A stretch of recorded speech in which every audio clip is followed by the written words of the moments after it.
സമാപന ദിവസം പെൺകുട്ടികളുടെ കഥകളി സംഗീത മത്സര പ്രകടനം കൊണ്ട് ഗംഭീരമായപ്പോൾ 7 പെൺകുട്ടികൾക്കാണ് എ ഗ്രേഡ് ലഭിച്ചത്. പതിറ്റാണ്ടുകൾക്ക് മുമ്പ് തുടർച്ചയായ കഥകളിക്ക് 1ാം സ്ഥാനം നേടി അച്ഛന്റെ ശിക്ഷണത്തിലെത്തിയ ശ്രീനന്ദനയും മത്സരത്തിന്റെ മാറ്റുകൂട്ടി.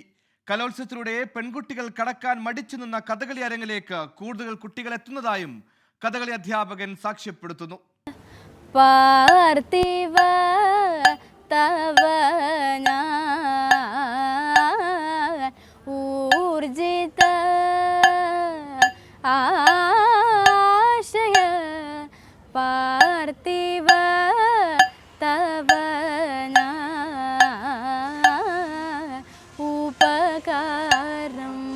കഥകളി ഒരു ജീവനെങ്കിൽ അതിന്റെ ആത്മാവാണ് കഥകളി സംഗീതം.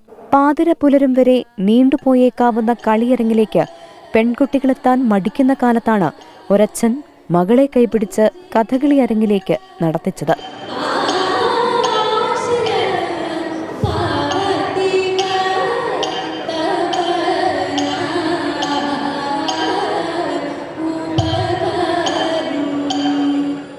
മയ്യനാട് കുട്ടിക്കട ഗവൺമെന്റ് ഗേൾസ് സ്കൂളിലെ 10ാം ക്ലാസ് വിദ്യാർത്ഥിയായ ശ്രീനന്ദന 9ാം വയസ്സിൽ അച്ഛന് ദക്ഷിണ വെച്ച് തുടങ്ങിയതാണ് കഥകളി പഠനവും പരിശീലനവും. ഞാൻ നിർബന്ധിക്കാറില്ല. എപ്പോഴും നമ്മൾ അവനവന് മനസ്സിൽ തോന്നി ചെയ്യുമ്പോഴാണ് അതിനൊരു ആത്മസമർപ്പണ ബുദ്ധി ഉണ്ടാകുന്നത്. അതുകൊണ്ട് തന്നെ സ്വന്തം ഇഷ്ടപ്രകാരമാണ് ഞാൻ എന്നെക്കൊണ്ട് പറ്റുന്ന കാര്യങ്ങളൊക്കെ പറഞ്ഞു കൊടുത്തു എന്ന് മാത്രമേ ഉള്ളൂ. പണ്ട് കാലത്ത് ഞാൻ മത്സരിച്ചതാണ്. അതിനുശേഷം ഇപ്പോൾ മകളെ കൂടി അതിൽ പങ്കെടുപ്പിക്കുമ്പോഴുള്ള ഒരു രക്ഷകർത്താവിൻ്റെ ഒരു സന്തോഷം ഞാനിവിടെ ഈ അവസരത്തിൽ നിങ്ങളോടൊപ്പം പങ്കുവെക്കുകയാണ്. സംഗീതത്തിൽ എളുപ്പവഴികൾ ഏറെ ഉണ്ടായിരുന്നിട്ടും അച്ഛൻ്റെ വഴി തിരഞ്ഞെടുക്കാനായിരുന്നു മകളുടെ നിയോഗം. അച്ഛൻ കൊച്ചിലെ എല്ലാവരെയും പഠിപ്പിക്കുന്ന കാണുമ്പം എനിക്കും കൊതിയുണ്ടായിരുന്നു. അപ്പം ഞാൻ അച്ഛനോട് ഒരു ദിവസം പറഞ്ഞ് പഠിക്കണമെന്ന്, അങ്ങനെ പഠിച്ചു തുടങ്ങിയതാണ്. ഞാൻ കഥകളി 5-6 വർഷമായിട്ട് പഠിക്കുന്നുണ്ട്. കഥകളി സംഗീതം ഞാൻ കലോത്സവത്തിന് വേണ്ടിയിട്ട് പഠിച്ചു തുടങ്ങിയത്. പല വഴികളിൽ നിന്നും കഥകളി സംഗീതത്തിന്റെ പടി കയറി വന്നവർ വേറെയുമുണ്ട്.